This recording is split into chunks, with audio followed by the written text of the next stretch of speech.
Records versus litanya. Yan ang tawag nila sa atin.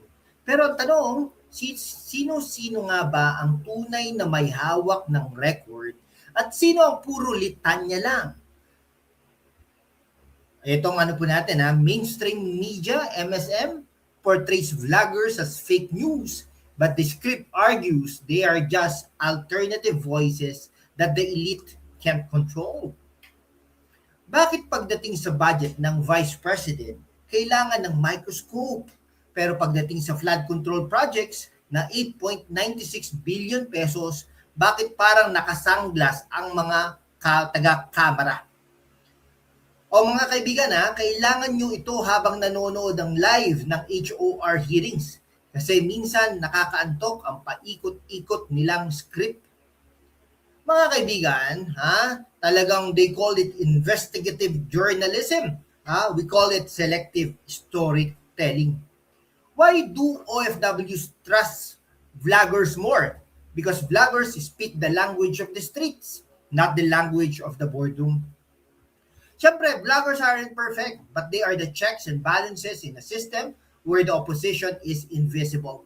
O para sa mga OFWs na gusto lang makinig ng katotohanan at i-filter out ang ingay ng mga politikong trapo, we need to reach 100,000 subscribers to have a louder voice, mga kaibigan, para manatiling malakas ang resistensya natin sa gitna ng political stress.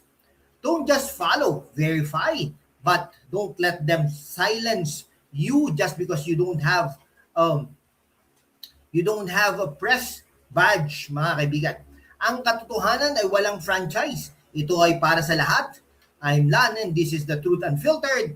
Mga kaibigan, maraming salamat din po Kababayan, bago tayo magpaalam, pag-isipan natin ito. Bakit ngayon lang sila ganito kagigil? Bakit ngayong 2026, tila lahat ng kanyon ng kamera at lahat ng spotlight ng MSM ay nakatutok sa mga vloggers at sa pamilya Duterte? Nakikita na nila ang kapangyarihan ay wala na sa mga air-conditioned na studio sa Quezon City. Ang kapangyarihan ay nasa mga kamay nyo na may hawak ng cellphone sa Dubai, sa Hong Kong, sa London at sa bawat sulok ng Pilipinas. Ang bawat share nyo ay isang bala laban sa panlililang ng HOR. Sinasabi nila, vloggers are dangerous. Tama sila, dangerous kami sa mga politikong gustong itago ang kanilang mga sikreto sa ilalim ng legislative immunity. Dangerous kami sa mga reporter na sanay mag-edit ng narrative para magmukhang kontrabida ang mga tunay na nagtatrabaho.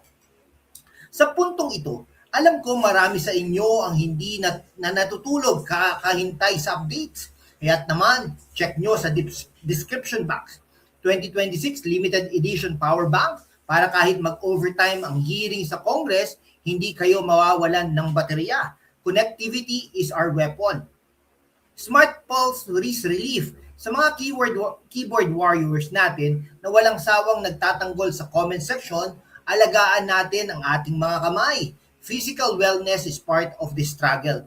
I-click nyo na lang ang Shopee at Lazada links sa ibaba para makatulong din sa ating channel. Operations, every click supports our independent media movement, mga kaibigan.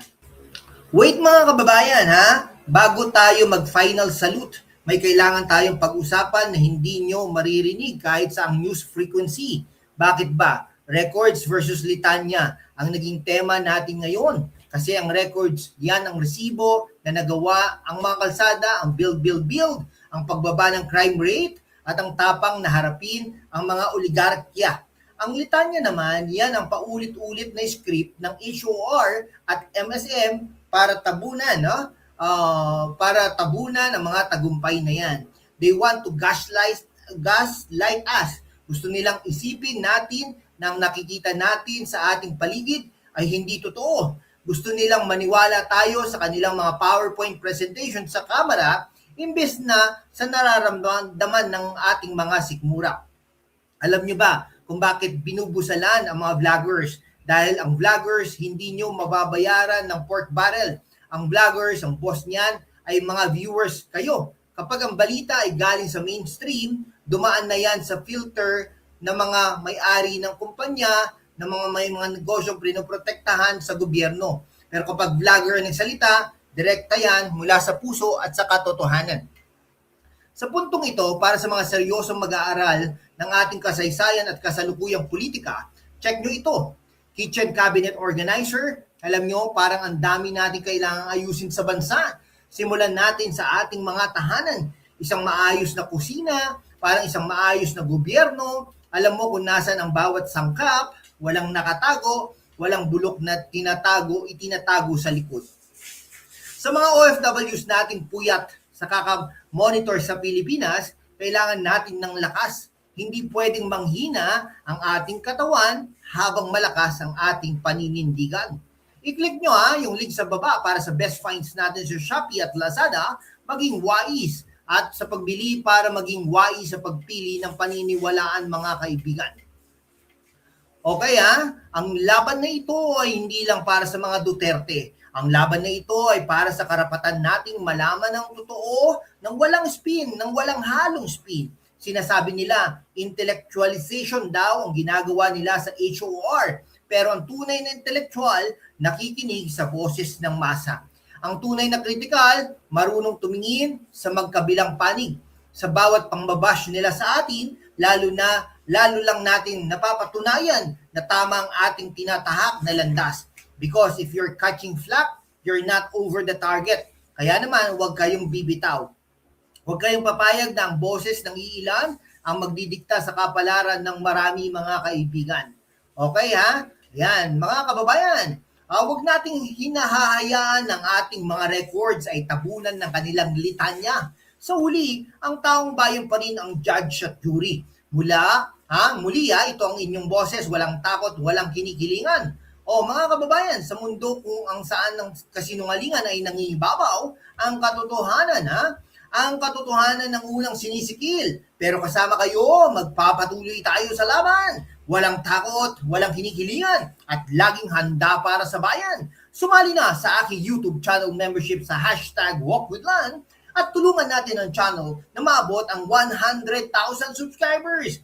Nako, malapit na po tayo mag 21,000 subscribers. Maraming salamat po. Ang inyong suporta ang susi sa kalayaan natin para ipagpatuloy ang pagbabalita ng katotohanan. Salamat at kita-kits sa laban. Okay ito ang #WalkWithLan. Naninindigan para sa Pilipino. Magkikita tayo sa susunod na live at sa mga susunod na mga videos pa. God bless the Philippines. Duterte yan. Tunay na pagbabago, itutuloy natin mga kababayan.